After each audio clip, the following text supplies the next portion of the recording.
There are ports in Europe, the Caribbean, and even the US that we can't cruise to anymore. More ports are threatening limits, and even more are introducing new taxes and fees. Stick with me for a few minutes, and I'll let you know where you'd better go now, where ship limits will make it harder to get to in the future, and which ports are going to make cruising even more expensive in 2026. Ahoy sailors, my name is Rob, and I'm here to tackle Virgin Voyages one topic at a time. Welcome to OVT. So let's start with the places that we can no longer go to. In the States, Maine has been increasing their bans over the past few years to the point where most modern cruise ships can't sail. In Bar Harbor, a port that used to be ultra popular on East Coast and Canada cruises, ships over 1,000 passengers were banned back in 2022. In the Caribbean, due to politics and civil unrest, ships have stopped sailing to Labadee, Haiti, something that will hopefully one day be reversed, but who knows when that'll happen. And in Europe, well, this is where a lot of concerns lie. The south of France is harder to get to now that Cannes has banned ships over 1,000 passengers, and Nice has banned ships larger than 450 passengers. For perspective, here's what a ship that size looks like. I'm sure the experience is incredible, but at about $1,500 per day per couple, it certainly has a price tag to match. Have you sailed on one of these luxury cruise lines? Did they take you to places that the other ships can't access? Leave a comment below. And while we're paused, please take a second to hit that like button. And if you're enjoying my videos, please also hit the subscribe button so that you won't miss any future episodes. Thank you in advance. Let's jump back to the US to talk about other cruising challenges. Juneau, a port that I was just in about 6 weeks ago and absolutely loved, is reducing the number of passengers that they'll allow to dock each day in 2026. And Glacier Bay has already stripped access back to 2 ships a day, which is nowhere near the demand for that itinerary. And I think most of us know about Hawaii's cash grab. Their 11% tax is set to raise $100 million a year from cruisers.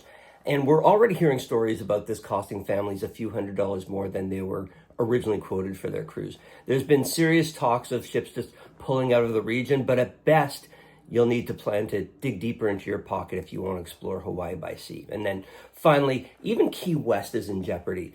The local government had passed a bill banning ships over 1,300 passengers, but luckily that's been stuck in a referendum for a couple of years.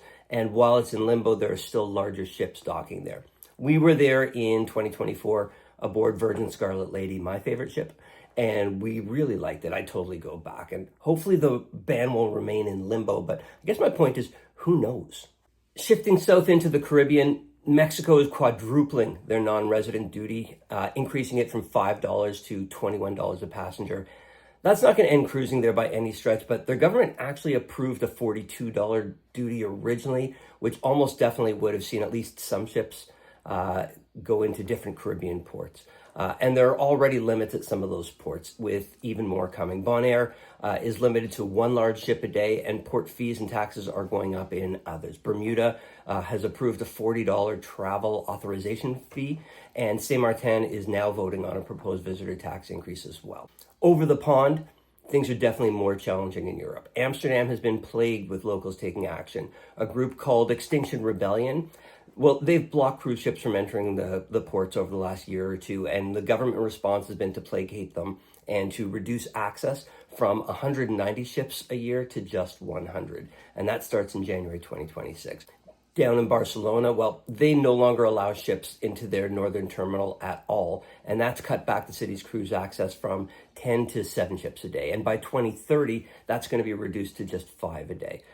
Aside from the reduction in the ships, the other issue is the location of those other docks. You can no longer walk into town, which means shuttles and lineups and essentially less time in Barcelona. We were there back in June, and I can tell you that it's an incredible, sprawling city. A day would hardly do it justice. So losing an hour or hour and a half to shuttling is really, really unfortunate. What else? Mallorca is down to 1 megaship a day. Greece is increasing fees for popular islands like Santorini and Mykonos by 20 euros a passenger. Back in 2021, cruise ships were forced to dock in ports outside of Venice, Italy. So no longer do you get the experience of that iconic sailing through the Giudecca Canal. And like Barcelona, you'll now have to commute by bus, or I guess in this case, you'll also have the opportunity to commute by boat into Venice proper, which could cut your time there by as much as an hour.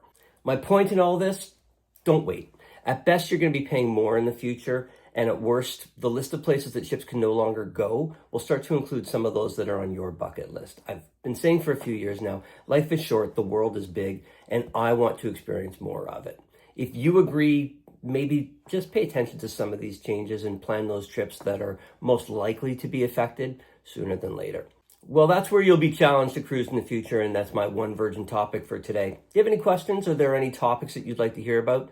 Leave me a message below. And until next time, ahoy, sailor.